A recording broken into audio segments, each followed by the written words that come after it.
ಆಮೇಲೆ ಕಳ್ಳೆ ನಿಮ್ಮ ಸೋಮಣ್ಣ ಏನಾರು ನನ್ನ ಎಪಿಸೋಡ್ ನೋಡ್ಬಿಟ್ರೆ ಇವತ್ತು ನನ್ನ ಪ್ರಕಾರ ಕಾರ್ ತಕ ಬರ್ತಾರೆ.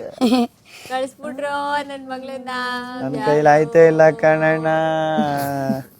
ಸೋಮಣ್ಣ ನಾನು ಸ್ಪಂದನ ಅವ್ರ ಅಪ್ಪ ಕಣಣ್ಣ. ಕಳಿಸ್ಬಿಟ್ರಿ ಅವಳು ಬೆಳ್ಳೆಲ್ಲ ನೀಲ್ ಕಟ್ಕೊಂಡದೆ. ಅದು ಬರೇ ನೆನ್ನೆ ಎಪಿಸೋಡ್ ನೋಡ್ಬಿಟ್ರೆ ಇವತ್ತು ನನ್ನ ಕುಡಿ, ಇದು ನನ್ನ ಕುಡಿ, ಚೆನ್ನಾಗಿ ಕಳಿಸ್ಬಿಡಿ. ಈಗಲೇ ಬೆಳ್ಳು ನೀಲ್ ಕಟ್ಕೊಂಡದ. ಆಮೇಲೆ ಬಂದಿರೋ ಗಂಡು ವಾಪ್ ಕೀಪಸ್ ಹೊಂಟದ, ನನ್ನ ಮದುವೆ ಆಗೋದಿಲ್ಲ ಅಂದ್ಬಿಟ್ಟು ಕಳಿಸ್ಬಿಡ್ರಿ.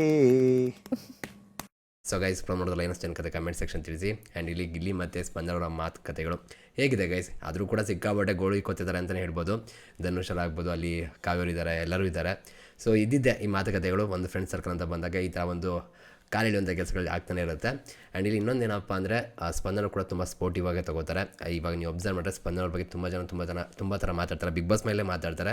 ಆದರೂ ಕೂಡ ಅದನ್ನು ಸ್ಪೋರ್ಟಿವ್ ಆಗಿ ತೊಗೊಂಡು ಜಾಸ್ತಿ ರಿಯಾಕ್ಟ್ ಮಾಡ್ದಂತೆ, ಓವರ್ ರಿಯಾಕ್ಷನ್ ಕೊಡ್ದಂತೆ ಅಕ್ಸೆಪ್ಟ್ ಮಾಡ್ತಿರೋದು ನೋಡಿದಾಗ ಖುಷಿ ಆಗುತ್ತೆ. ಆ್ಯಂಡ್ ನಿಜ ಹೇಳಬೇಕು ಅಂದರೆ ಇಲ್ಲಿ ಗಿಲ್ಲಿ ಮತ್ತು ಸ್ಪಂದನ ಇವರಿಬ್ಬರು ಕೂಡ ಮೋಸ್ಟ್ ಅಂಡರ್ರೇಟೆಡ್ ಒಂದು ಕಾಂಬೋ ಅಂತಲೇ ಹೇಳ್ಬೋದು. ಇವರಿಬ್ಬರ ಕಾಂಬಿನೇಷನ್ ತುಂಬ ವಿಷಯಗಳಾಗಿದೆ, ಫನ್ ಆಗಿದೆ, ಚೆನ್ನಾಗಿದೆ. ಈ ಕಳ್ಳಪುಟ್ಟಿ ಅದು ಇದು ಅಂದ್ಕೊಂಡು ಇದೇ ರೀತಿ ಇರಲಿ, ಚೆನ್ನಾಗಿರಲಿ, ಖುಷಿಯಾಗಿರಲಿ, ಅಷ್ಟೇ ಬೇಕಾದಂಥದ್ದು. ಸೊ ನಿಮಗೆ ಅನಿಸುತ್ತೆ ಗೈಸ್ ಕಮೆಂಟ್ ಸೆಕ್ಷನ್ ತಿಳಿಸಿ. ಸಿಗೋಣ ಮತ್ತೆ. Thank you guys, love you guys, bye.